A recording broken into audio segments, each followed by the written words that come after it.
2, 1. All right. Good morning. I'll just start by pointing out it is 6:35 a.m. and I'm in a suit. Mostly because at 8:35 a.m. I have to be wearing one anyway, so I figured I might as well double down. Okay, so today we are going to be streaming Chariot of the Gods on Foundry VTT, as kindly put together by Paul. I will be your GM. This is not going to be polished or shiny. We're not doing polished or shiny today because none of us are that good at that sort of thing. We're just going to run through the game and see how we go and count player deaths. So just going around, the screen. I'm Thomas. I'm the GM, and I'm streaming from Canberra in Australia. Over to you, Bruce. Well, I'm Bruce. I'm actually streaming up from Edinburgh in Scotland. So there we go. Sam? I'm Sam. I'm currently streaming from Watford, Essex. Paul? I'm Paul, and I'm also streaming from, well, I'm actually streaming from the other end of the table that Sam's sitting at. So also from Essex. And Peter? Yeah. Peter? Yes, I'm Peter. I'm also in Romford, but in a different address. Nice. All right. Well, okay, so straight into it. So you are members of the... now, actually, just very quickly, can everyone just give the 1 second overview of who they are playing? So starting with you, Bruce, again. I'm playing John J. Wilson. I am the company agent. Sam? I'm playing Lyron Chan, the cargo handler on the USCSS Montero. Paul? I'm playing Kyla Ray. I'm a roughneck on the Montero, and my job sucks. And Peter?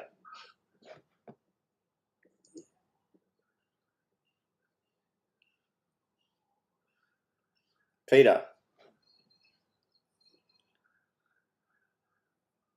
Peter's internet connection. I don't think I have a character at the moment. I'm terribly sorry, guys. Oh, okay. Hold on. So that was John, Kayla. Oh, you're meant to be Leah Davis. Hold on. Let me. Oh no, sorry. I thought I'd assigned you to Leah Davis, but it hadn't stuck. There you go. You are now Leah Davis. There we go. There we go. Right, I'm Leah Davis, whoever she is. So there we are. She looks like a sort of exec type. Is that right? No, she is the pilot of the USCSS Montero. Oh, right. Okay. Yeah, I've got it up now. All right. Let's see. Very well prepared, aren't I? Yes, I see. Good. Right. Leah Davis. There we go. So, the first thing that we are going to do is I'm going to read out the start. So, you're all on the USCS Montero. So what's the story, Mother? You are the space truckers on the Star Freighter USCSS Montero, running the gauntlet, the trade route between Anchor Point Station and the frontier. Your ship's cargo hold is packed with dozens of tanks of dangerous tritium gas that is in the process of decaying into the extremely profitable helium-3. Usually cargoes such as these are towed in massive tanker modules that transport much higher concentrations of the gas at a safe distance from a freight hauler. The Montero isn't rated as a commercial towing vehicle, however, and this small run is a special order for a Weyland-Yutani corporate account on Sutter's World, a newly established frontier colony. While the trip so far has been fairly routine, the Montero's sensors developed a glitch before you left Anchor Point Station and sporadically pinged contact, with a sensor reflection before you activated the displacement drive and went FTL. Your cargo run has so far been without incident. Now you are just awakening from hypersleep, ready to deliver your goods to the colony of Sutter's World. All right, so you're all coming out of the cryo sleep chambers, exactly as you would recall from many an alien scene. So you're all in your underwear. It's a horrible way to wake up. You're frozen and cold and thirsty and hungry. You've got that odd sort of feeling of like you've been breathing pure oxygen through your nose, so you've got that dry feeling inside your nose and your mouth, and the chambers are all opening up, and that's where we start. And you're all in a shared space. And by the way, you've all also very helpfully, and I'll just throw it up. So this is the Montero. You should all be seeing it right now. Yep. So that's your ship. That's horribly familiar. It does, because, you know, if there's one thing that Alien proves, it's that once you've nutted a design, why improve? Spend 200 years reproducing the same ship just endlessly. So you are all awakening. There's the galley. There's the bridge. I can't get the pinging. That doesn't matter. There's the med lab. And there's your little cryo facility. Yes, that's the finger. Oh, I know what the problem is. I'm pointing at the picture, not at the background. Got it. So you're in this cryo facility right in the corner here, and you can make your way to the galley and the bridge.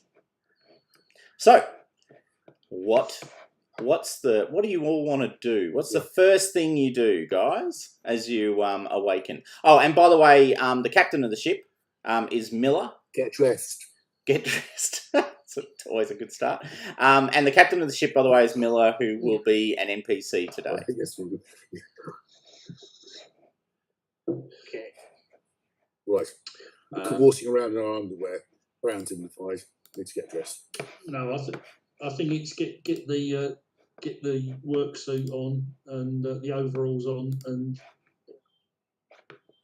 see what the captain says. But I think get to the mess. Yeah, straight to the galley to have something to eat and drink. But the captain might have other ideas. Okay. No.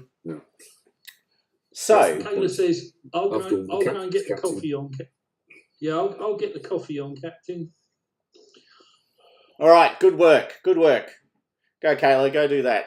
Lyron, do you want to just make sure the cargo hasn't moved in the transit, because we don't want that tritium going off.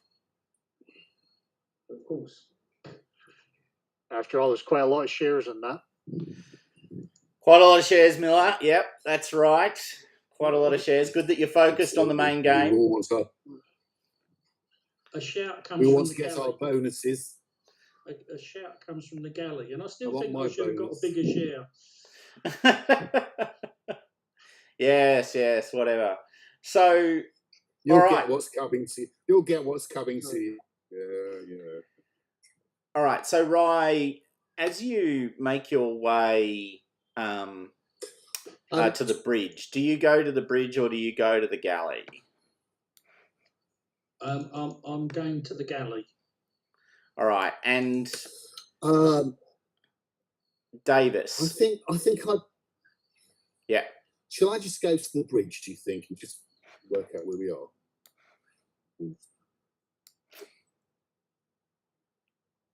In a true Lambert's fashion, just nip up to the bridge and just check where we're supposed to be. Well, you're the ruddy pilot, so that might be an idea. All right, so you're heading to the bridge. Is he? Lyron, you're going to. Lyron, you're going to the cargo bay. So. Someone take me. Wow. Can I get a coffee on the way, please, Thomas? I think I'll probably need one. I started the day with one, so look, I endorse all use of coffee. Now, all right. So, Rye, you go up to the bridge, and obviously, it's the whole ship has been running efficiently, so things are now warming up because no humans wandering around means no need to keep everything hot and warm. It's one of the energy-saving measures that is available as a result of putting people in cryosleep. It's bloody cold, actually. Yes, that's right. And you see... Yeah. So you sit at the desk. Can I, straight off the bat, can I get a Comtech roll from you, please? Comtech roll, yes. So I if you... haven't actually got any skill in that, so I just have to roll my wits. That's the best. There we go. Oh, now is that from my... What was done to? Are those dice not working because of something I have? Yeah, just go to the dice. Well, I have got wits of 3s. P. All right. Right. Oh, the module. Yeah. Module? Yeah. Yeah, it's my fault, isn't it? Yes. Yeah. All right. I'm so sorry. I believe you didn't get any successes. No. You have no Comtech skill. Wow. Okay. Good to know. Okay. I didn't. No. All right. So you sit at the ship. You're... I guess I could push it. No, that's fine. No, that's fine. It was just a generic test. As you sit at the bridge, you hear a pinging noise from the comms panel, and obviously a message is coming in. At the same time, you're looking at where you're meant to be, as in you're assessing how close to Sutter's world you are, and you're a very long way away from Sutter's world. Yeah, sure. You're not in a solar system. Right. So you're actually in deep space. Oh. Right. Which is not right. Okay. This all sounds... No. This all sounds horribly familiar. Okay. So, yeah. Can I work out where we actually are by looking at the star charts and plotting the things on the screen? You can. Make a piloting roll for me, please. Okay. All right. You get one success. You get one success. Okay, so you're not actually sure where you are. The ship seems a bit... One success. Yeah, the ship seems a bit uncertain about your current location, or at least it seems to be suggesting there's some classification around your current location. And you're now getting a message saying, urgent message for Captain on the screen. And you see, not Miller. Right. Oh, no, Miller. That's right. I keep on getting Miller and Wilson mixed up as surnames. You see Miller coming up behind you and nods to you and then goes into the little space where Mother lives. So just off the bridge, there's where the AI is, and the captain can get direct communication with the AI through that space. At the same time, Lyron, you're down in the hold, checking all the helium, all the tritium, and making sure that nothing's moved. So just to explain, tritium, you're literally carrying the equivalent of nuclear weapons on the ship. So tritium is has the dubious honor of being the initiation mechanism for many nuclear devices. So it's highly explosive, highly combustible, highly fragile. And what's happening is it's got a half-life that's very short, so it's decomposing into helium-3. So if it moves a lot, the whole ship can blow up.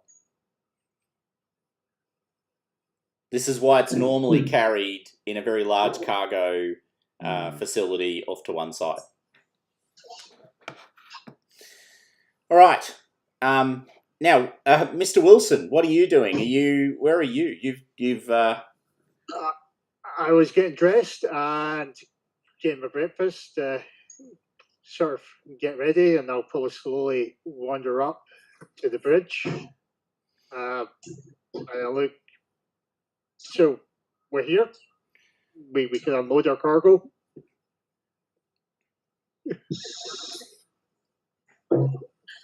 Not really, Wilson. No, we're not anywhere near where we're supposed to be. We're what? The captain's just off talking to Mother to try and find out what's going on. I assume we're in deep space. We're not in the system. Or to quote a famous line, this isn't our system. It's obviously not supposed to be our system. Yeah. Well, something's gone wrong. There's been a null something. I knew it happened. I mean, this is going to set us back. I mean, this could even affect our bonuses. Okay, after a small period Well, of there's time. probably a good reason for it, which no doubt we'll find out. Yeah. All right. So after a few minutes, the captain comes back out. All right, everyone. I think we need a crew meeting, and let's all get into the galley. So you're all if you're wherever you are, she sort of summons you to the galley, leading you very much to the scene that. And I'll actually just delete her token because we don't need it. Over here, and you should all be seeing the meeting room, and I believe that's a beautiful image of the meeting room. Thank you very much, Paul. All right, so everyone, we've been asked to do a special mission. We've got a change of mission. The good news is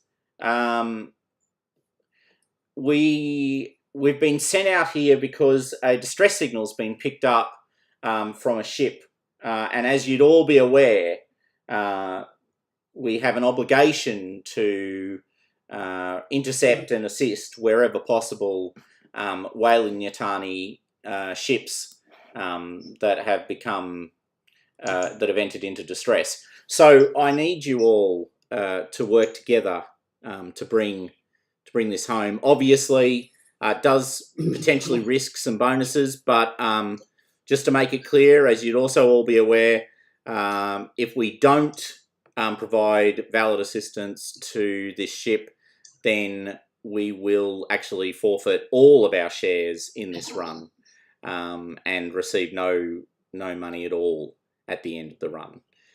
So we need to get in there. Now, the ship in question is the USCSS Cronus, a Hyades class spacecraft. It's been out here for almost 75 years. So we don't know what we're going to find.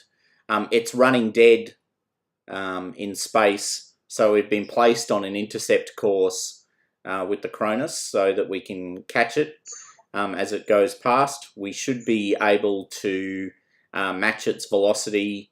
It hasn't been, we assume, under thrust for some time, but I'll leave that for you folk to work through.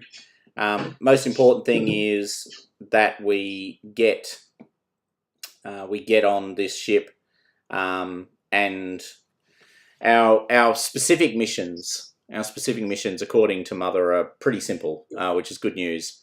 First of all, there seems to have been a collection of, it was a scientific research vessel So Wayland Yutani is very keen to ensure that we receive and retrieve all of the scientific data and samples that were collected by the Cronus. Second, if possible, that we salvage the Cronus and escort it to a Wayland Yutani facility. And thirdly, that we save the crew members of the Cronus if there's anyone still alive on the ship. And as you'd be aware, that's unlikely, but look, with modern cryo technologies, even one 75 years old, it's always a possibility, and we don't want to discount it. So I think what we'll need is Davis will need you up on the con, I think.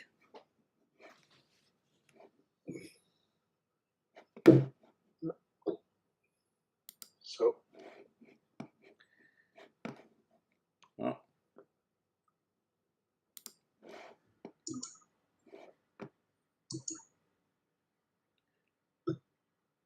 So, Peter, does it get better if you turn off your video? I'm just asking for a friend. Yeah. All right, so what I'm going to do now, guys, just so you're aware, I'm going to drop your agendas onto your characters for scene 1. So, I don't know, has everyone played Aliens? Does everyone understand how agendas work and how that whole bit works? It might be worth quickly running through it, Thomas, just so that we're all on the same page. Okay, so basically every character has an agenda, which I'm going to put on your character sheets now. They'll be under the skills tab of your character sheets once I drop them there. They effectively represent your goal for that act within the scenario. So normally a scenario has 3 acts. And you'll get a agenda for each act. The agenda, I mean, look, it's as much as anything a role-playing mechanism. It gives you a purpose, if you will. There is a reward. There is an in-game mechanic reward. So if you act according to your agenda, you're more likely to get what's called a story point, which is effectively the ability to purchase a free success. So because it's cinematic, you don't get XP, you get story points. And story points, interestingly, append to the player, not to the character. So technically speaking, you can carry story points forward into other games within the mechanics of the system. So I'm going to drop your agendas now onto your characters. And yeah, have a read of them. Just be aware. Actually, Rise is already on Rye. So Rise, Yeah, I've already got mine. Rye's already got theirs. yeah, I've got mine as well. Right, so Lyron, I assume you do not. Nope, you don't. I do not. Cool. And the way the system works while Thomas is doing that is when you've got it, if you just click on it, it'll open up in the window underneath the skills.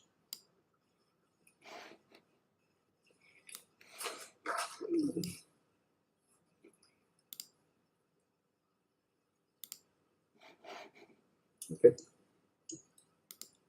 And Davis, I'll do it for you as well.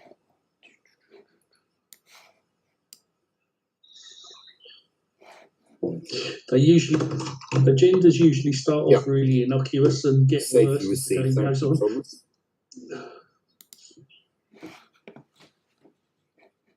So, Peter, you should have yours now. Right. I do. Thank you, Thomas. Yep, that's there. I've got 2 agendas. I've got one for chairman. Read it. Peter, don't talk about it. Sorry. I've not read what it actually says, but Right, kill him now. You're going to betray the party. No, we haven't even got to the ship. Quick, swap it around. No. Nothing could possibly. A quick scenario this time. That's right. It was a super quick scenario. So, just so you know, you also. Thomas, did I actually? Yes, sorry. I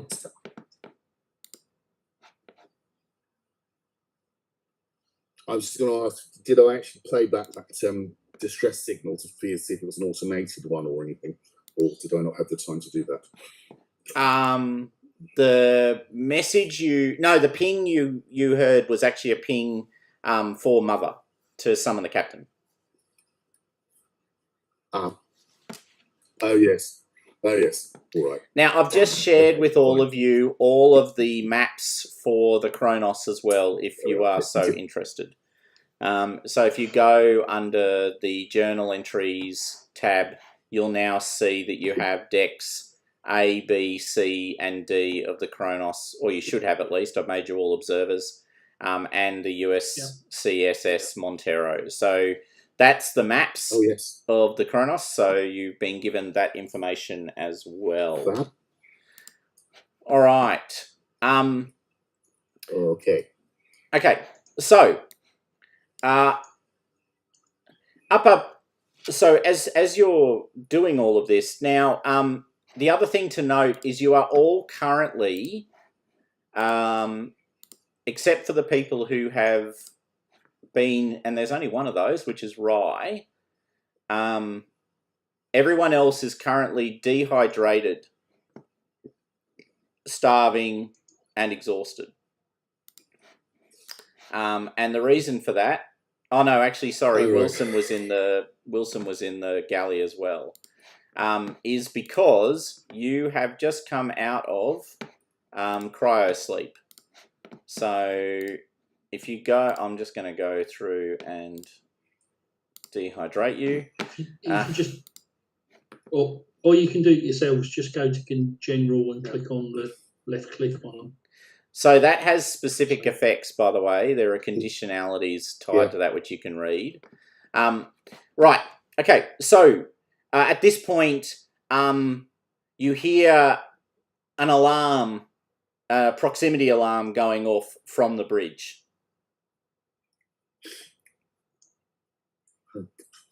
We're better run up there then. Yeah, run to the bridge. All right. So the sensors are saying there's a fast approaching large object on a collision course with the Montero, and it is moving. It is moving quite fast, and it's been running silent, which is why the sensors have left it so late to detect it, because it's not currently generating engine emissions. What we're going to need is some quick thinking, guys. So what do you want to do? This ship is coming at you, and it's coming at you fast. Quick dodge it. Even waving my arms along. Evasive manoeuvres, sir. All right. So warning, Will Robinson. Can I make a piloting roll to evade? That would be awesome. I'd suggest that would be a very good idea. Now, when you make the piloting roll, you need to take a You'll be taking a -2 to your roll. So when you do the roll, apply a -2 modifier. Okay. So you left click on your piloting skill, and it will say apply modifier.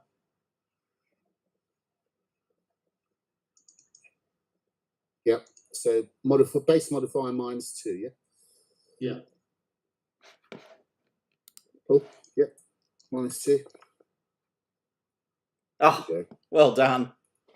Okay, as you I got one success. You did. You got one success. As this gigantic ship comes towards you, and just remember, you're currently carrying effectively the equivalent of a nuclear device in your hold, and an unstable one at that. Well, do you want to describe, Peter, what you do? Do you want to describe?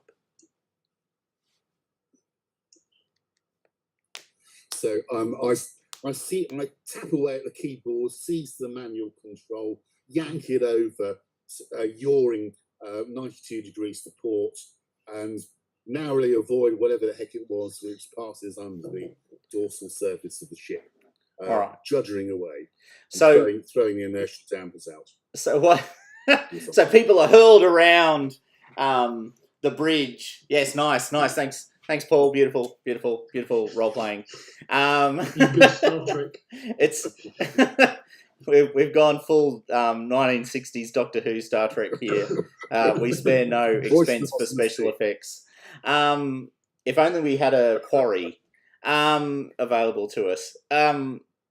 The ship yawns past, and you see the silhouette of the Kronos pass you by. So now all you have to do is match velocity with the Kronos under thrust. So you come around behind it, and basically catch up with it from behind.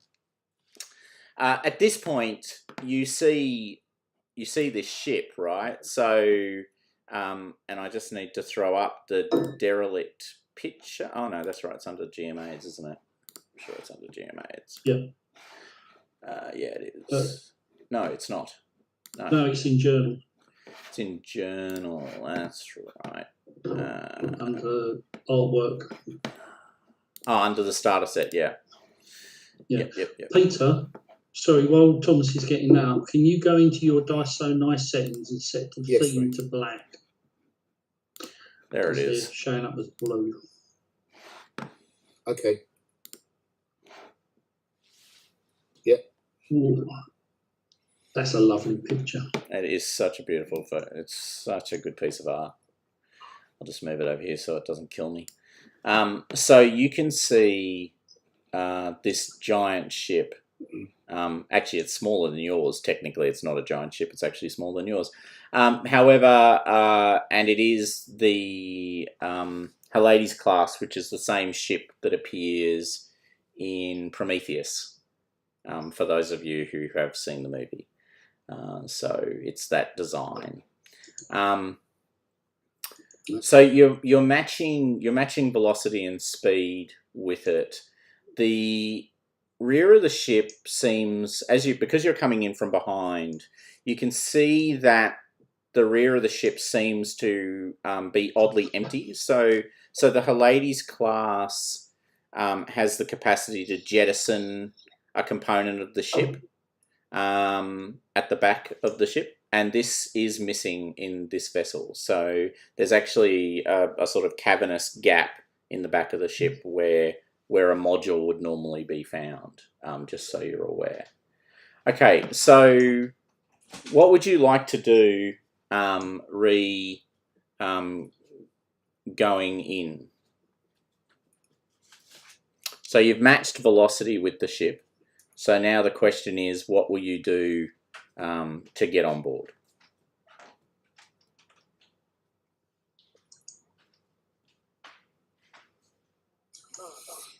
I suspect we'll have to do EVA, won't we? This is some sort of docking tube.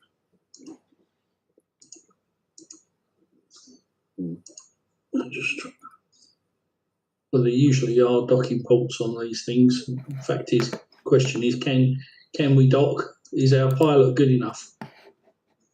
So that's right. So you've got two fundamental options. You do have an extendable docking connector, so you can exactly match velocity and direction. You can also just EVA across to the ship. You do have a shuttle, but you can't see you can't see how to board the ship with the shuttle, so you can't land the shuttle on the ship. But you could potentially use the shuttle as well.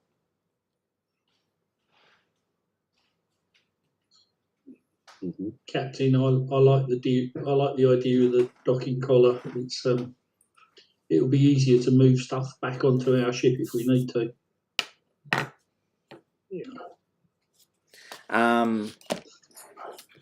Just give me 1 second, guys. I just need to answer a question. Yes, I am recording. So I should take it out. I'm looking at the stream, Thomas. Are you seeing them are these questions coming on YouTube? Oh, I'm not watching the stream at all. So. Oh, right. Okay. Because it creates an unnecessary level of reverb. Is there actually... Are people asking questions? Have we been ignoring them? No, I was just asking because I've got the control panel up and I'm not seeing any any questions from anyone watching the stream. And Well, apparently we've got three people watching. Woo! yay.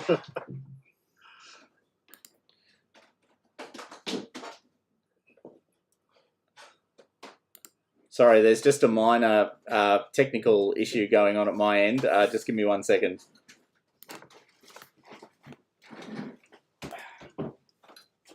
Bruce, sorry, I forgot. Who's your character again? Wilson, John Wilson, the corporate liaison. Oh, okay. That's why you're not doing anything. Well, I am. I'm supervising from a safe distance. I hope he's had a cup of coffee on that tonight. Yeah. I'm a bit. Oh, you're on on coffee as well. Just for dehydrate. Yeah, we should have got Wilson to make the coffee. At least he'll be doing something. That's right. Coffee and squash, yeah. But Okay, so it's probably so you're going to use the docking collar. Is that the plan? Yes. Okay, so now the docking collar requires a heavy machinery roll to activate, and so the roughnecks are normally the people who operate the docking collar. So Lyron, Kayla.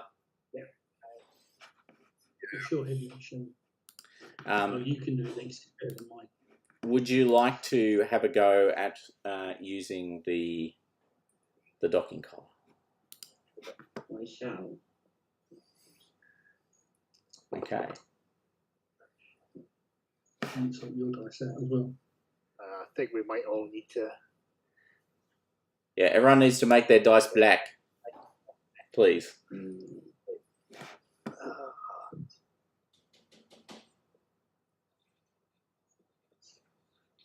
Just to explain, while Sam's people are doing that, there's a little bug that I've reported for Dice So Nice. If you have 2 dice sets, it can't work out which one to use, so it sort of uses neither. So you just have to set the theme to black.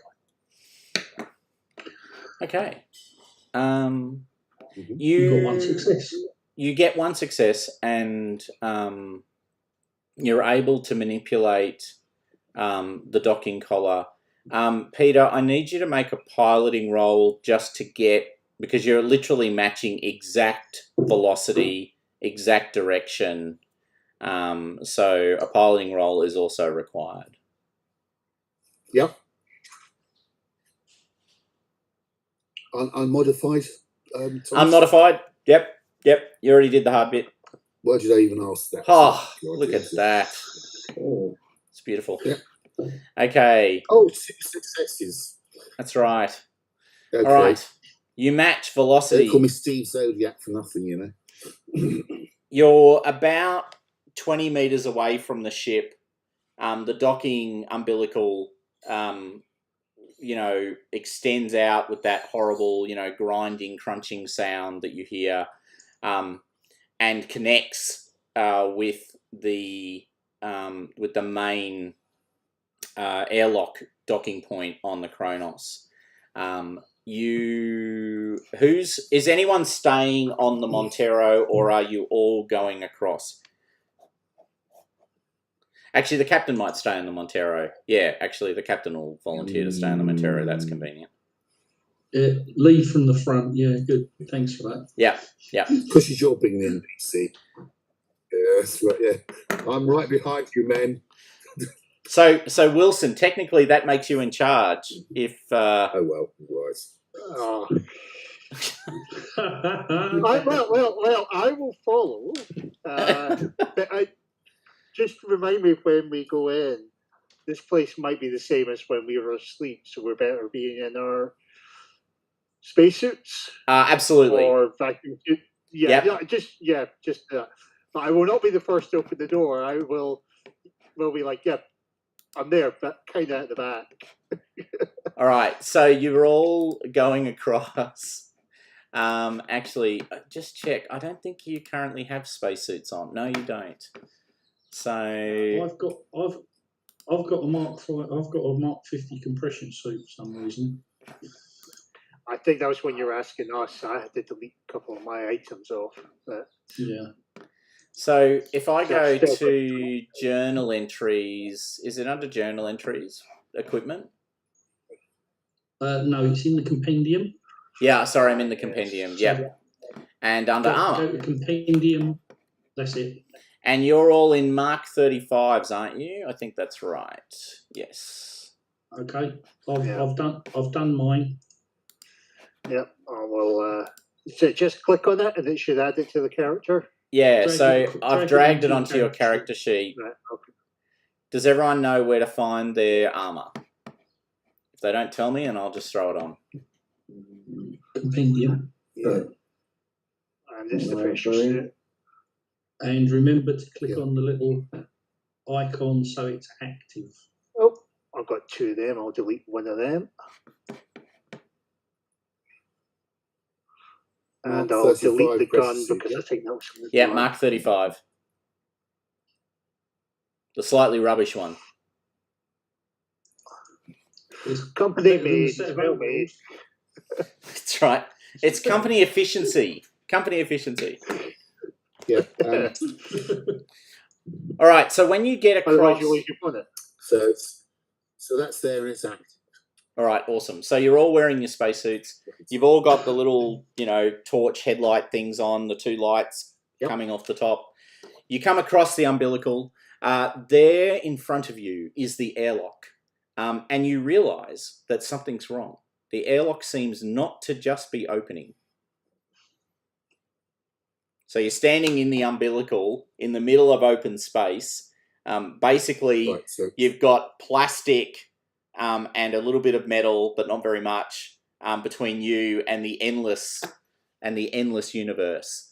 And the door's closed. right. Can So I somebody try and do a technical heavy ability machinery needs to open it? use a Comtech roll. It is a heavy machinery roll because it seems to be physically jammed. I'll give it a go, and then if I fail, Right. somebody else can have a go. I want to make sure my dice work properly. Hey, One success. nice. Okay, you're able to jimmy the door open, but it's been it's almost like it's been deliberately damaged.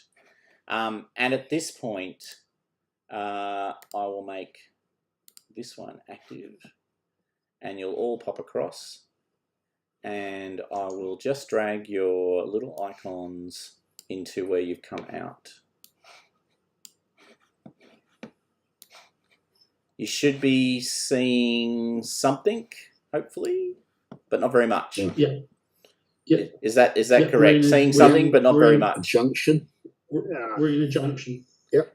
Now, you do have the maps as well, so you can pull up the Yeah. maps and sort of try and navigate your way. But so you've stepped into what is obviously the airlock, one of the major airlocks for the ship. It goes down, so you can actually go down and up through this junction. There's an airlock door directly in front of you, which is currently closed. And it's dark and it's cold and there is no air.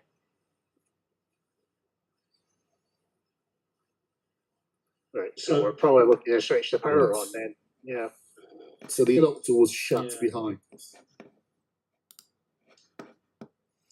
Yes, you can get the door to close behind you. Is that possible? Yep. Yep, you can seal the airlock door. Okay.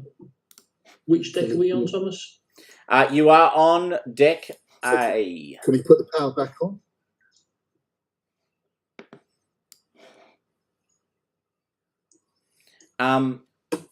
You can. So you would need to restart the power. You're not quite sure how to go about that. Like the ship is silent, but I mean the normal process would be to go to the bridge and reactivate it. At worst case scenario, you might have to go to the engine room.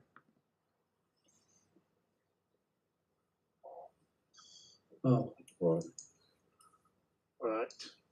So, okay, But we're right at the Oh, sorry, after the you ship can't. entrance. Sorry, my Yeah, apologies. well, You cannot. on the map. You cannot close the airlock door, as in the main one. So it's connected to the umbilical, so it's currently fine. Okay. But you've actually had to cut it open to get through it.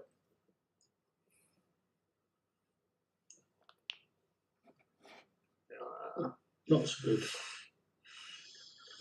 If anyone Right. asked, it was like that when we found it. No, unfortunately. We'll blame the captain. Okay. You press the wrong button, Rich.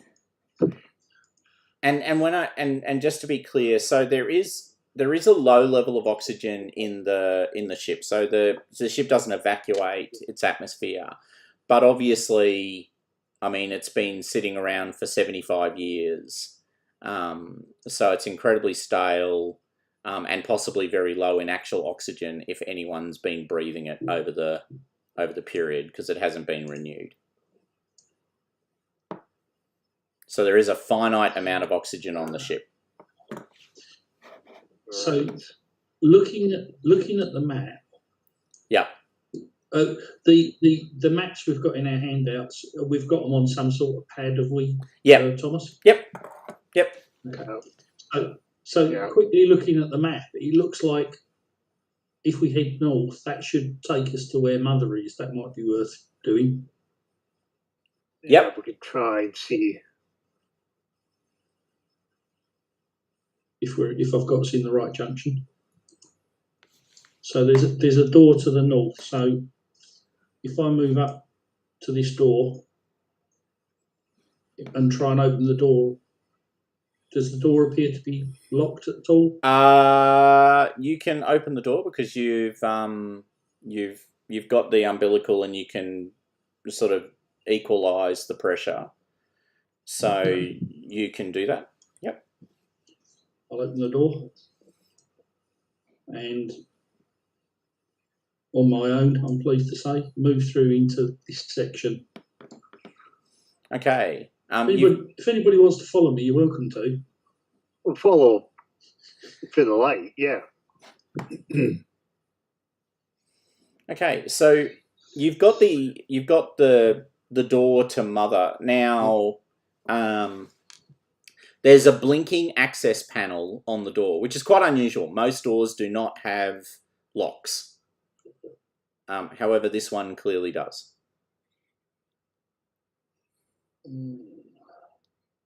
Probably needs an access code. Has anybody got decent context skill? Company agent. You want me to try and have a look? Well, we can always have a little look to see if we can try and get our way through to hack open Mother. Yep. Well, you actually have the access code, so it will allow you.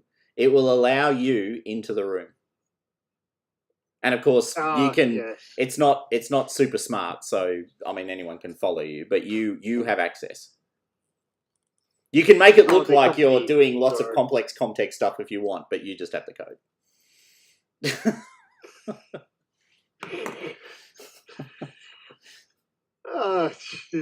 Well, if it saves some of the time, I will. Well, we'll open the door with the. I'm assuming it's the key card. Yeah. Yep, that's correct.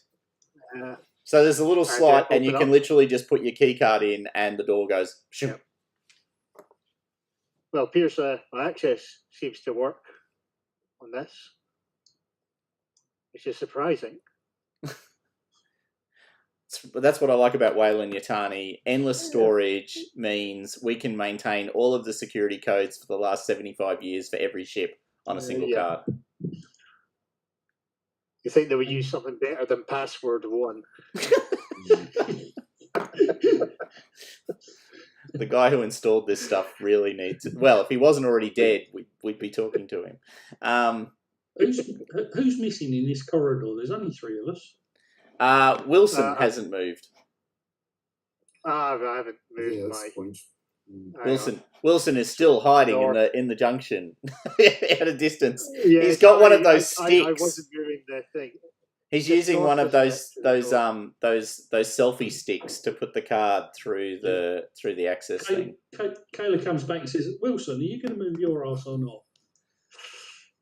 I'm just taking the Look at company. that. All right, so the doors are open, and you can can. see Mother, the Mother interface, blinking, in the distance. So go into the room. Yep. Is there more to that? Sorry, it's just quite small on my screen. So Yeah, you can just scroll it up if you want. it's fine. I'll just move up. Up. It just tells me I'm in a wall now. So All right. So there's a blinking interface. So Mother has minimal power, but you can boot it up if you want. yeah, I'll try and boot Mother up. Get the. I think we just want to get the systems running. See if we can get her get back into it. Yeah. Get the oxygen. Get the status. Get the last crew updates if Mother can give them. What the last update was from Mother. Yeah. She's talkative. All right. So you'll have to. So now you will need to make a contact roll. So there's. Okay. So just make me a contact roll for, sort of talking to Mother. Okay. Here we go. 1 success. That doesn't seem right to me. I mean, that's fine. You got 1 success, but I thought Wilson had more contact than that. Anyway, I'll double check that later. Okay, so there's Mother. Oh, you know what it is? I think it's your conditions.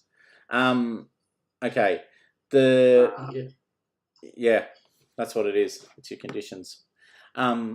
So Mother wakes up, and you've got that classic green screen little tack tack tack tack tack of text, because in the drive to efficiency, people realised that speakers were unnecessary, and so Mother just communicates through the keyboard.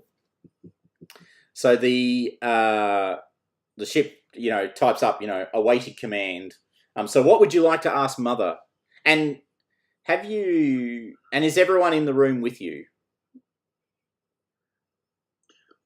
I thought the room, if I'm thinking the film, is it no more than 1 or 2, or can everybody fit? This Mother room's quite big. I know Yeah. because I'm in it. Yes. So we should all be able to get into the room. You can all squeeze in if you want, hanging on top of each other like lemurs. Okie dokie. All squeezed in. All right. So, what would you, so basically the question is, what were you asking of Mother? Well, Mother isn't powering up is the first thing, but the next question I probably would have asked Mother is the last update from it. Okay, the last status. The last update is crew entering cryo sleep, and navigational input to return to Earth added in. The indication is that the ship has suffered some form of accident in the intervening period, because it's not arrowing straight to Earth anymore. It was travelling through space, a la the scene at the start of Alien 2. It was just drifting through space. But it was originally set to return to Earth, and the crew were entering cryosleep. Okay. So we might have crew in the cryo pods. Can we check on the status of the crew? Yeah. Do we have to can we ask Mother for the update on the crew, or do we have to actually go to wherever they are on the map?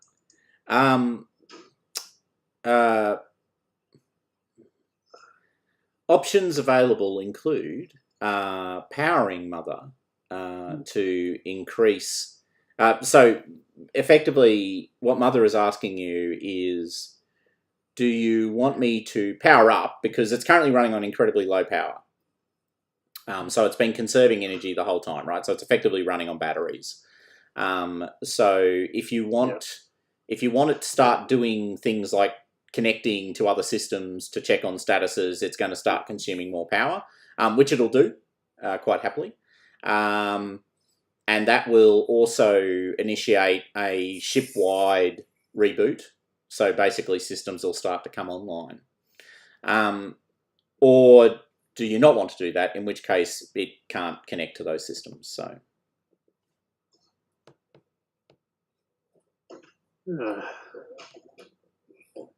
I think we want it to power up, don't we? Yeah, I'm going to I think we should vote on it. Well, to remind our parameters, are we not? I vote to power up. Yeah. all right. Yeah. So you're powering it up, Go on in, Wilson? go on in, Wilson. You're in charge. We'll power up. We'll get Mother to slowly boot up. This will take some time, won't it? Or is it going to be a quick? It'll take some time. Yes, well, for all the systems to come online and for the oxygen to restart and other things to restart will take longer. But once it's turned on, in effect, it'll start connecting to systems incredibly rapidly. That's fine. Yeah, let's power up. I'm thinking the crew. Let's see who the crew status is as well. Does it have a list of the names of the crew? Mother, give us the list. It does have a list of names, which is quite lengthy. However, most of them show a status as not being currently on the ship. So Right. the names on the ship are Daniel Cooper, Laurie Clayton, Valerie Reed, and Avar 6. Ugh, see.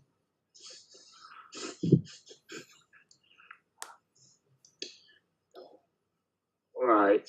Well, A robot. And all three non-synths are listed as currently being in cryo sleep. so where's And Liam Ava? Flynn. Sorry, there's 4. I keep on forgetting Liam Flynn. So there's 4 in the cryo sleep. Cooper, Flynn, Reed, and Clayton. There's Ava 6 as well. Okay. I want to I'm thinking we'll get them woken up. We'll check up for them. All right. Well, you can initiate sort of a wake-up procedure from here, but you have to be at the cryo sleep facility, obviously, when they get up. There is a medical risk to waking someone up from 75 odd years of cryo sleep.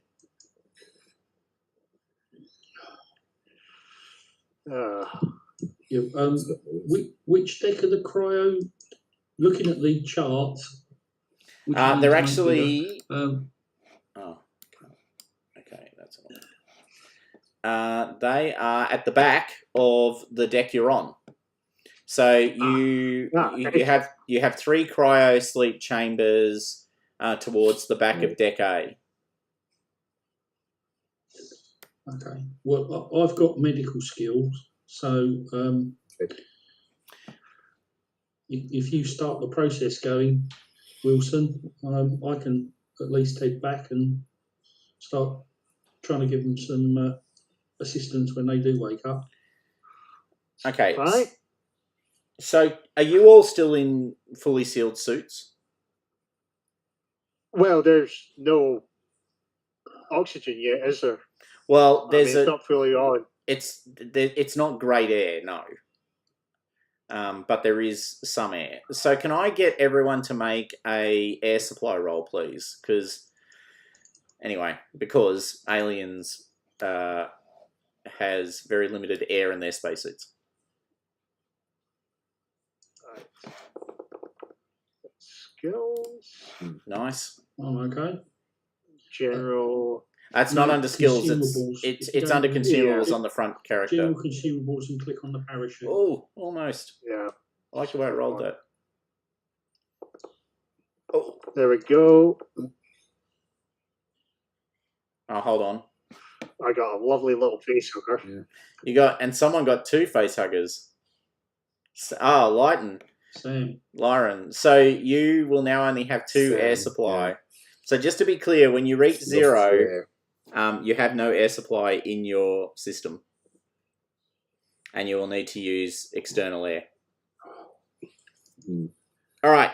Now, a couple of messages now start to pop up on Mother's screen as a result of you warming things up, and it's starting to connect to systems. The first and probably the most important is oxygen levels at critical. Air scrubber repair required to enable and facilitate full oxygen fix.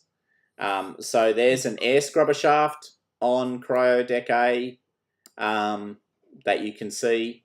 It's just behind the stairwell and just down from the junction. So if you go in a straight line from the junction down to the stairwell, you'll see that the air scrubber shaft is there. So it's telling you that needs to be cleared. And it also lists out that the engine, as in the power supply, the power plant, is currently in an offline mode, and for full power, particularly to engines and to navigate, that will need to be turned back on.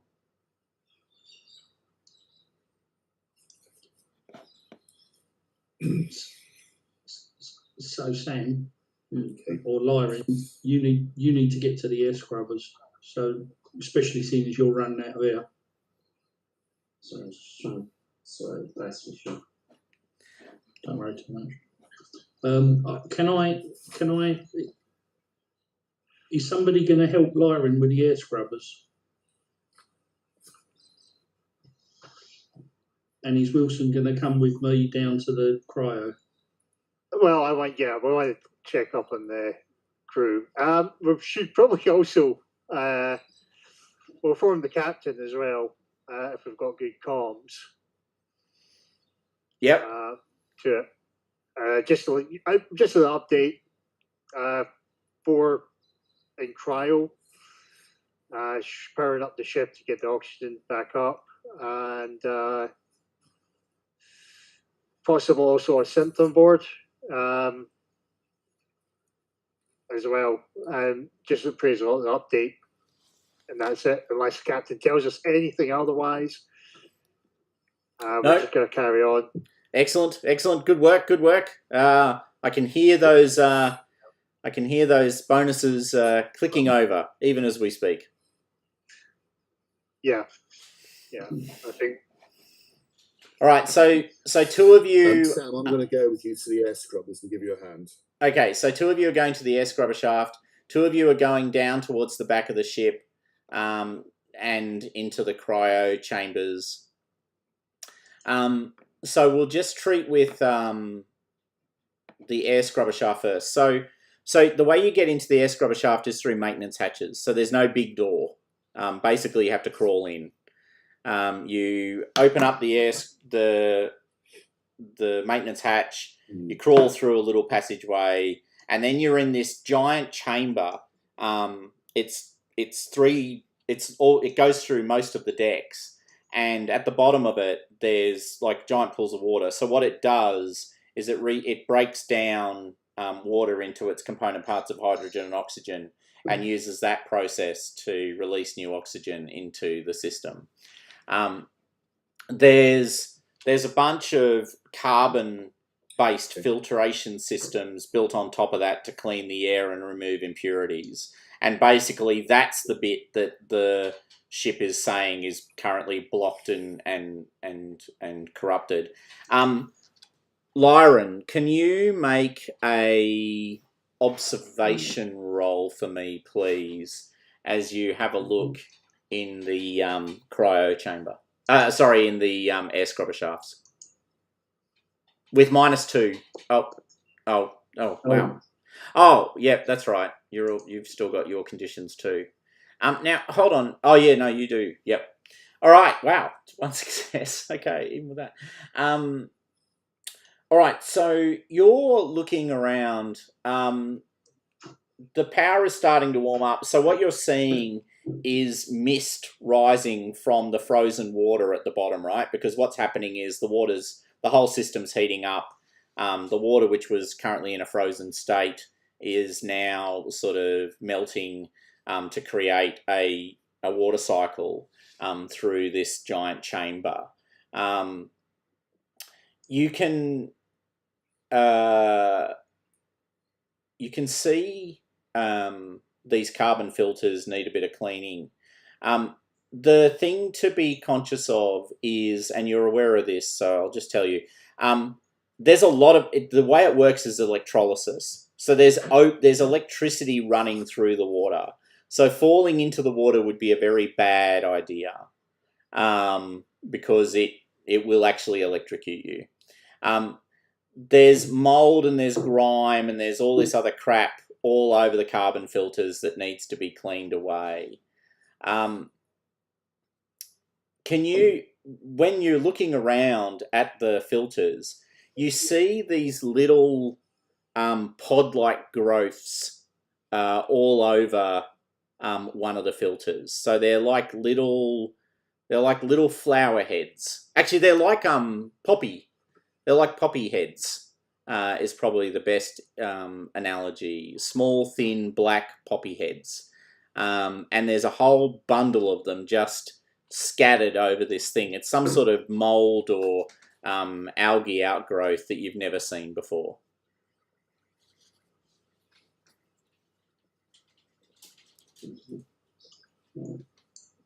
Stick your finger in it. That's what they usually do. Yeah, I'll try and brush some of it away. I've been knocking it away. So you're knocking them out of the way? You're knocking them off the... Yeah, I'll knock it off, yeah. Okay, all right. So you basically just knock these pods. You're just sweeping it with your hand, knocking the pods out of the way, yeah. And cleaning. Can both you and Peter make observation checks again, please? Yep, sure.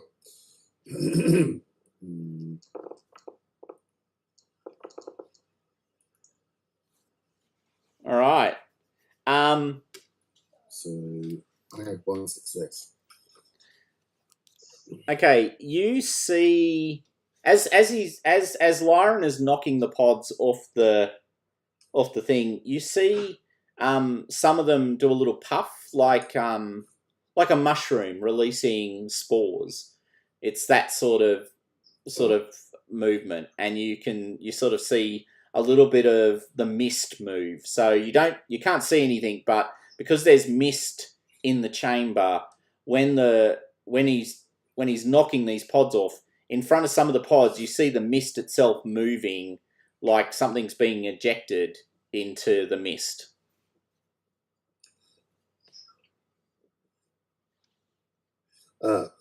Step back, Lyra. I don't like the look of this.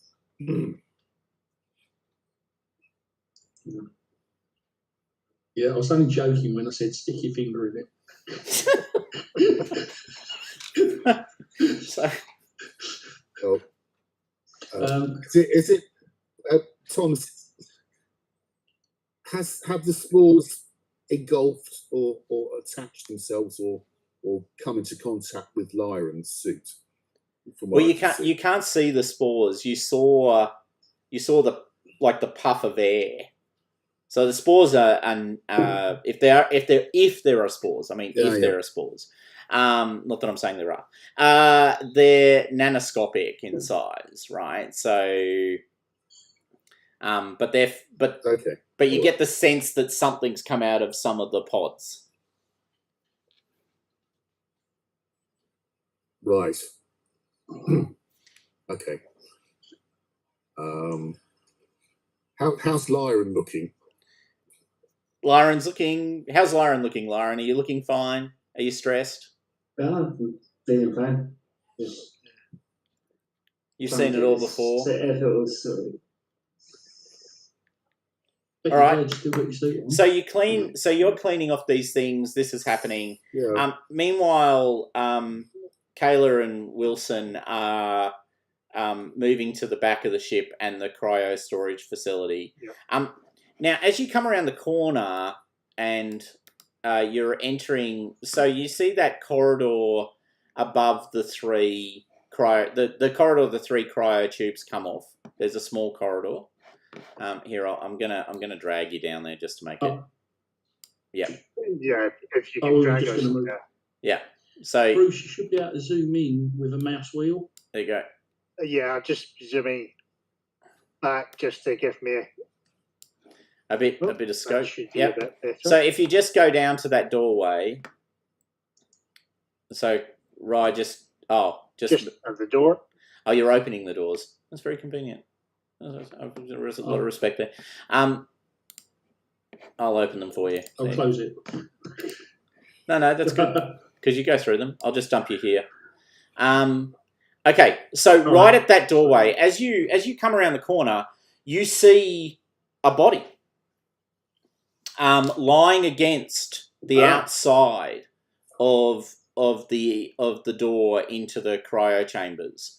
So literally, if I just put you there and there, so there's where that door is. There's a body lying on the ground.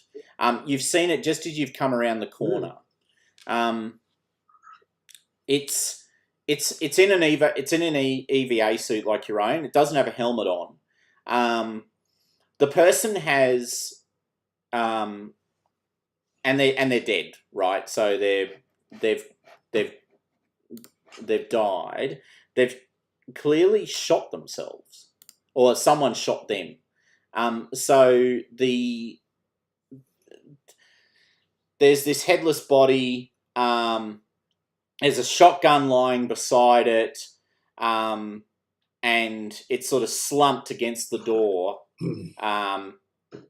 seemingly just having killed themselves or been shot here. It could have been shot, it's possible, but it does have all the signs of someone who did themselves an injury.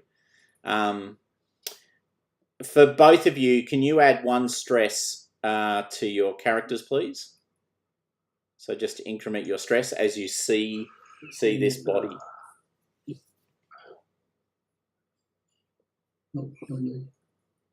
Is there a name we can see on the a suit name? Sure. Is it You can see Simmons on the name tag. Now Simmons was one of the identified crew of the ship. One of the science crew. One of the science crew on the ship.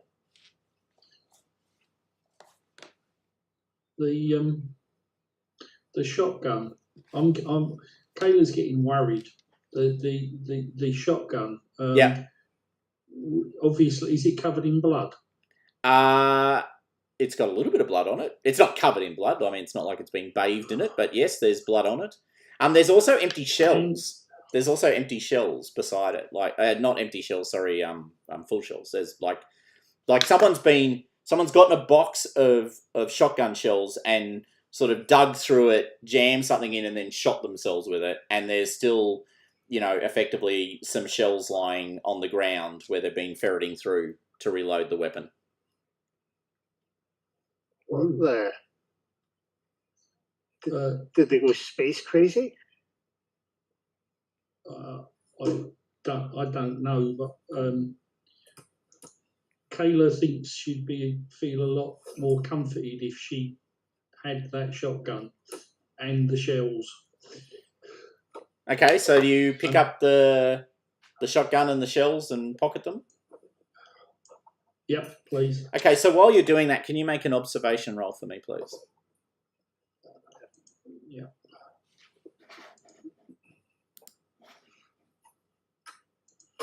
I haven't got very good observation. Good enough. Thank you, stress Got point. 160. All right. Yeah. As you're ferreting, like you're really close to the body, and you're picking up the shotgun and the shells. There's something weird about the body. So an EVA suit, as a general statement, they come in a standard sort of configuration and shape. There's sort of small, medium, and large EVA suits because the company doesn't, spruik for individual suit construction. You can see that this suit is stretched to the max on the arms. So the suit itself is fully extended for the arms, but for the rest of the body, the person's actually quite slight. So it's like the arms are almost, 1.5 times the length that they should be. So there's something quite odd about the person's body shape under the suit. The legs, the body all seem about right, but the arms have pushed the suit out and stretched it to its maximum extension. Mm. Now, you've got medical training, so you know that this isn't, like, in effect, this person has a deformity, and quite a significant one at that. Yeah, or Wayland's been employing orangutans. Wilson, I've never seen anything like this before. This looks extremely strange. Kayla says as she starts clicking shotgun shells into the shotgun. It looks extremely strange, and the first thing you're going to do is shotgun up. She's quite nervous. I mean, Kayla's not used to this sort of stuff. You corporate people might be, but No. So A paper cut's the biggest risk I ever see. you can now that body is lying on the door. So to open the door, well, the door will open either way, but the body will flop onto the ground, and you can step over it, or you can pull the body out of the way. What do you want to do with the body? Pull the body out of the way, but yeah.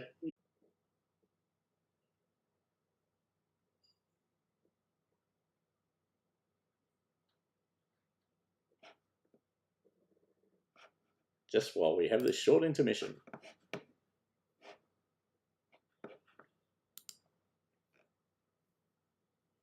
Maybe I need to.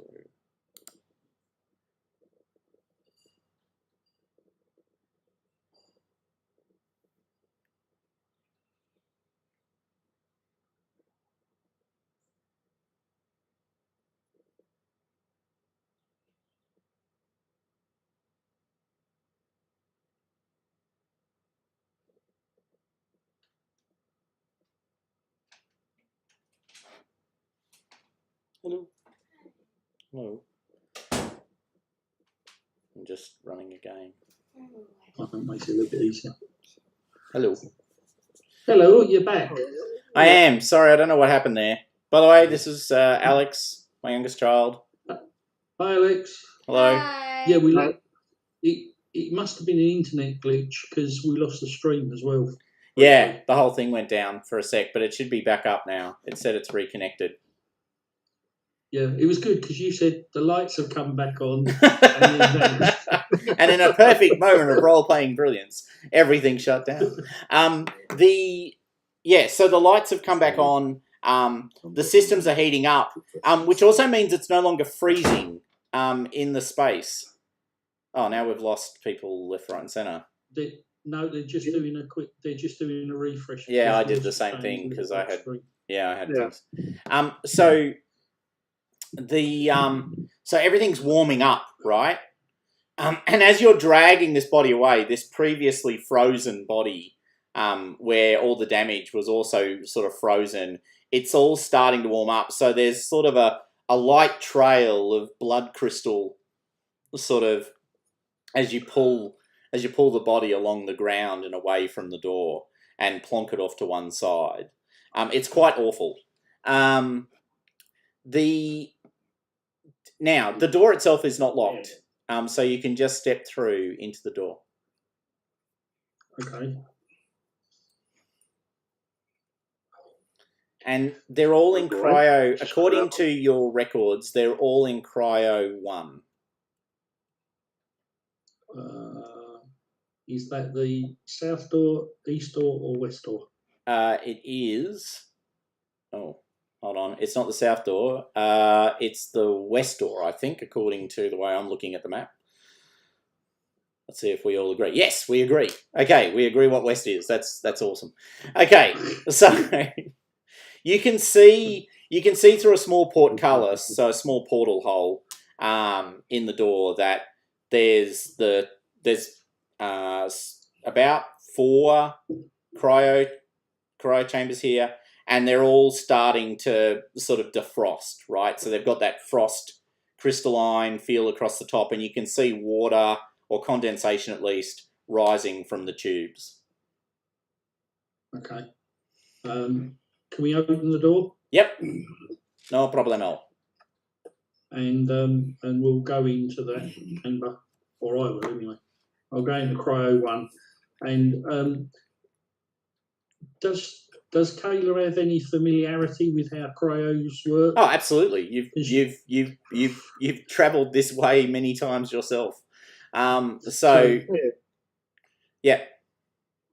Can she just check the readouts and make sure that they're defrosting properly? Yep, absolutely. So all 4 are defrosting appropriately, albeit slowly, because they've been in cryostasis for a very, very, very long time. You can sort of, rub away the frost on the glass or plastic canopies, and you can, see the 4 faces. So there's quite an elderly looking guy. There's a quite classically attractive woman. And when I say classically, I mean she's actually had work done to make herself look classically attractive. There's a younger, thin guy, and there's a very short but very heavily built woman. And short being 150 centimeters. So very short, but very heavily built. Maybe from a high G world, or at least a world with a higher G than Earth standard. And she has, because she's basically just wearing underwear, and you know what to look for, you can see that she's got some sort of prosthetic limb. So one of her arms is prosthetic in nature. So it's been constructed. Okay, and looking at the readouts, can I estimate how long it will take before the pod's release? Oh, it'll be minutes at max. Okay. Yeah. No, we're not talking hours here. We're talking minutes. So they're all happening. You guys have in the air scrubber shaft. You guys have sort of knocked this stuff away. Now you've seen this puff of stuff. What do you want to do?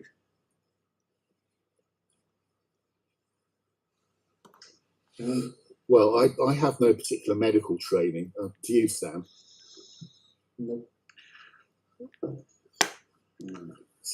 No. So 2 people with medical training are at the cryo. What's the yeah, I mean, what's the sort of scientific thing in Alien? Observation. Kind of It's observation. life science kind of skilly observation. Observation. Yeah. So I mean, so I didn't see any. So obviously these sort of nano-sized things. So I didn't see anything apart from there. But what's this mist doing? Is it doing anything weird at the moment, or is that just settled down now? No, the mist is doing exactly what mist does. So the whole chamber is now starting to warm up as you sort of scrub these things clean, and you can see that the whole system is booting in. What you need to do is slot the carbon filter, back into their slots as you clean them off. I'll need a heavy machinery roll to do a good job of of cleaning Yep. the filters, and then the system will start. Yeah, I'm going to do that. Shoot me. Okay. Yep. So yeah, so Lyron's doing a great job of just, whacking everything off these filters and knocking it back down into the water below. Yeah.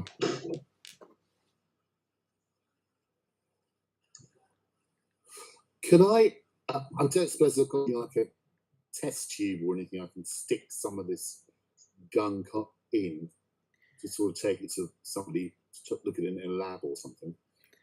Is that possible? Or No. I suppose just leave it on Lyron's spacesuit. No, you don't. But you could you could grab some of the little pods and put them in a bag or something if you wanted. But you don't actually have like test tubes or other things. Yeah.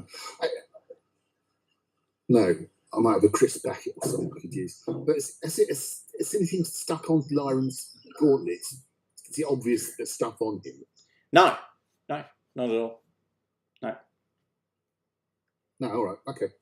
Oh, well, I'll do that then. I'll get a bag or something, a baggie, and I'll just stick some of these pods in there and sort of seal it up or tie it up or something. Okay. And shove it into a pouch. Yep. In my suit. All right. So by this point, so once you've sort of had a go at this, and you've started to whack it away. Look, most of the rest of the system just needs to go through the cycle, if you understand. So that just takes time.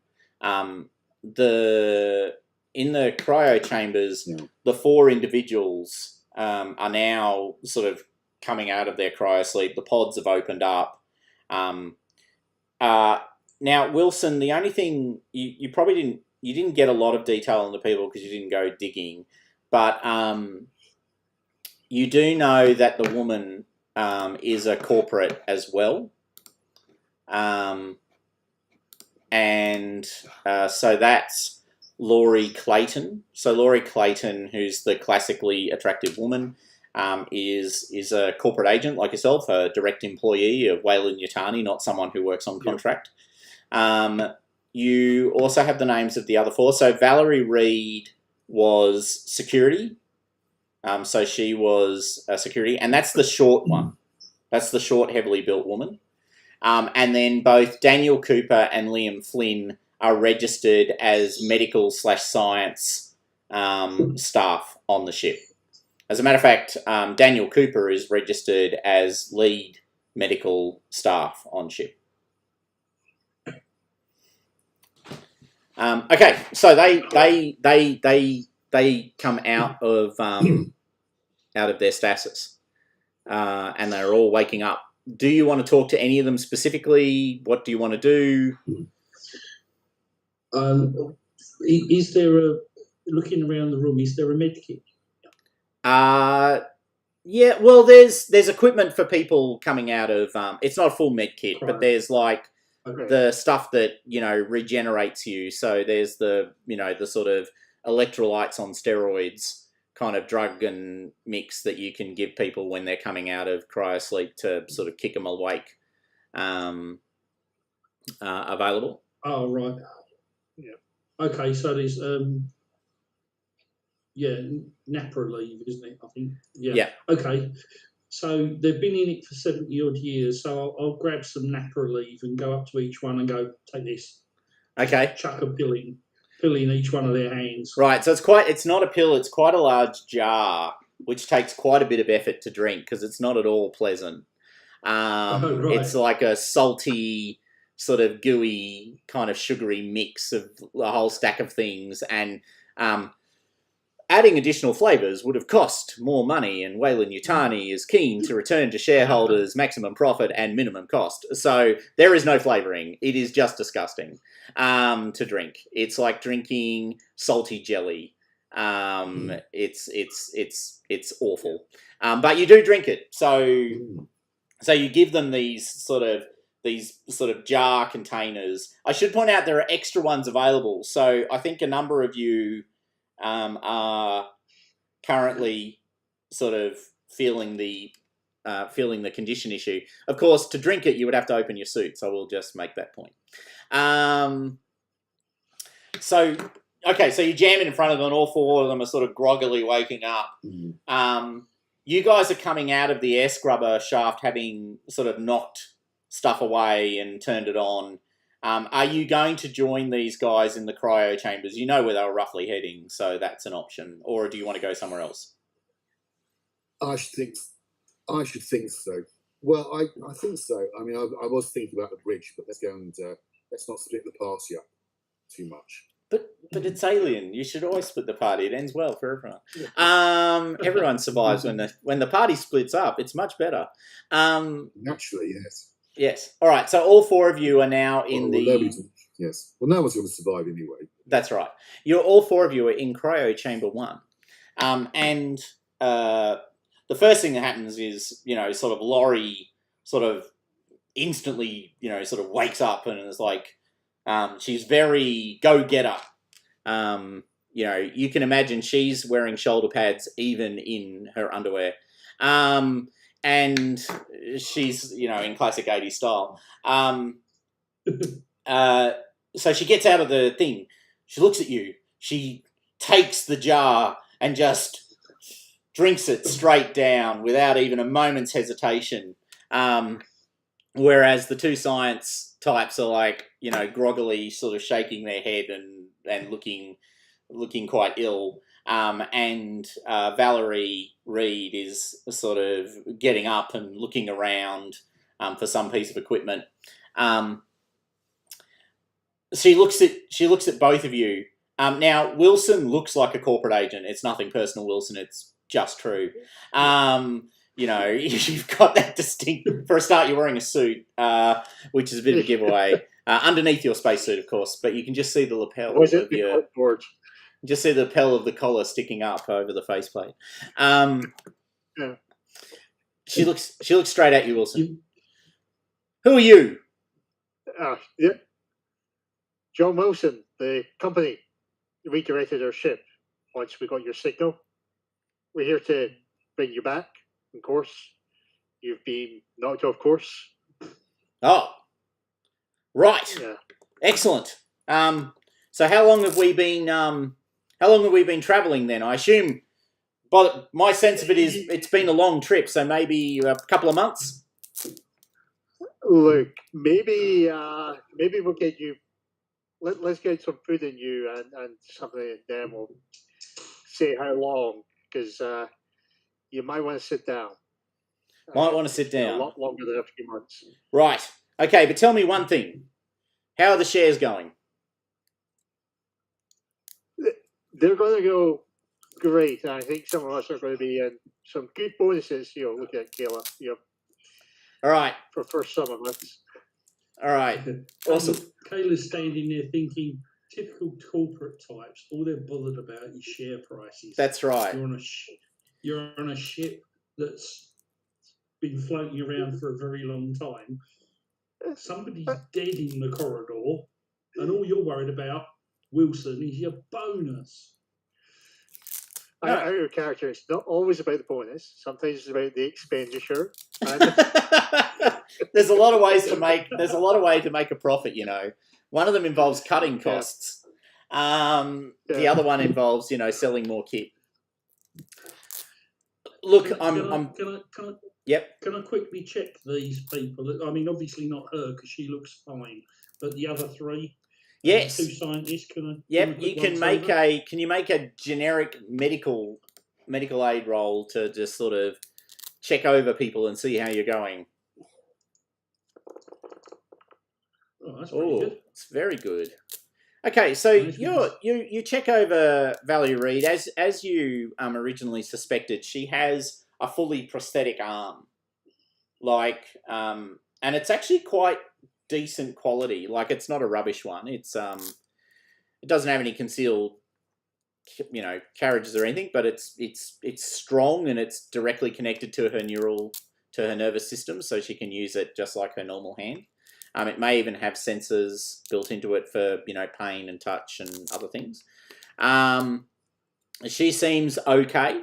You check the younger guy, Liam, and he's obviously not well, but that's not unexpected. When you come to Daniel Cooper, so you're doing a general sort of check. He's running a fever, which you find quite impressive, considering he's literally just come out of cryo sleep.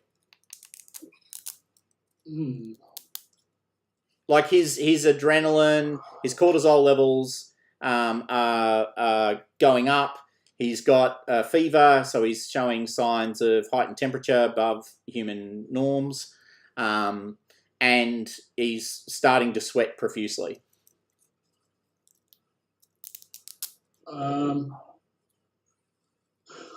I tap the other scientist and say, can you have a look at your colleague here? He doesn't look well to me. I'm wondering whether or not we should put him back under. I don't have the skills. What?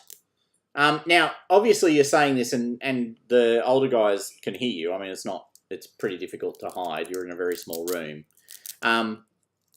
As you say that, Liam sort of looks at you and goes, What do you mean? What's wrong with him? Well, he's got a fever. Temperature seems to be going up. He's sweating. I've never seen anyone come out of cryo sweating. Okay, so at that moment, as you say that, Liam's face goes completely white. Like, he instantly goes completely white. You two, as in Lyron and you, Peter, Davis, sorry, Lyron and Davis are walking into the room as this is all happening. Liam sort of looks at you. His face goes completely pale, and he moves very quickly to the other side of the cryo chamber, away from the older guy. Like, he literally sort of, as soon as you say that, he scoots around and sort of puts a cryo bed between him and Daniel, and looks in sort of, Cooper, did you take it? And Cooper's like, now Cooper, who's the older guy, is bending over and shaking his head, and you can see the sweat now is getting worse, and it's starting to literally pool off his body, and he's just starting to moan in pain, and then just as you guys step into the room, and I'll just just grab the explicit description so I get it right, because I wouldn't want to miss this for the world. Okay. Doesn't sound good, does it? All right. So as he's sort of rolling over, and he's like getting out of the bed, but he's really struggling now. Like, he's really struggling to get out of the bed. He's in quite a lot of pain. You suddenly see small trails of blood leaking out of his nose and out of his ears. And then his eyes sort of flick into the back of his head, that sort of classic wide-eyed sort of look, and he crunches over, and some of the crew, yourselves included, sort of automatically, with just because this is what humans do when they see people in pain, except possibly Wilson. They race over towards him. As you and your crew rush to hold the man down, you notice the Cronus crew, so that's Reed, Laurie, and Liam, have all sort of pulled back to the other side of the room. Like, they've actually moved right away from what's happening. Busy trying to help the convulsing scientists. You don't stop to ask them why. In the depths of the seizure, Cooper flails around, his arms flailing as he's losing control of his body. With a sickening pop and a bloody splash, one of his eyeballs launches out from his face and slams into Wilson's faceplate, just an eye Oh. slamming into the faceplate, and you see this orb sliding down the faceplate. And then it just bounces off and rolls underneath the thing. So at this point, you all sort of step away from the body because obviously this is horrific. And then suddenly, out of the empty eye socket, you see an arm, this small, spindly arm with these little pointed claws, reach out through the eye socket and grab underneath the mouth of Cooper's head and wrench his jaw open further than a jaw can possibly open. It's like watching a cat opening its mouth. You know, when the cat does that yawn and you suddenly realise their mouth is like a third of their face. So it's like that. And you see the head pulling back. And there's this spindly white figure, and you see the face tearing back and the head tearing open. Finally, with a thick gurgling sound welling up inside Cooper as his head is ripped from his body and his neck gushing with whatever's inside him plops out of the floor in a burst of blood. A translucent white thing on the floor slows off its placenta, struggling to stand on all four wobbly fawn-like legs. Shaking brain matter from its spiky hide, the creature turns its bulbous, eyeless head towards you and crouches. And that is where we're going to stop the session. You're going to stop the session and go to your work after that. Wonderful. Yeah, that's right. I will go and fight the good fight for social welfare across Australia right after this call. So that's where we'll stop it. Well, so really good, Thomas. Thank you. Sorry. Carry on, Thomas. Sorry, it's all right. And then suddenly you hear. Well, actually, I should point out. And then you hear from behind you, Laurie Clayton shouting at the top of a voice, "Kill it! Kill it now! Kill it before it gets away!" And that's where we will. Now, That's where we will indeed stop it. now who's going to have a go at me for picking up a shotgun?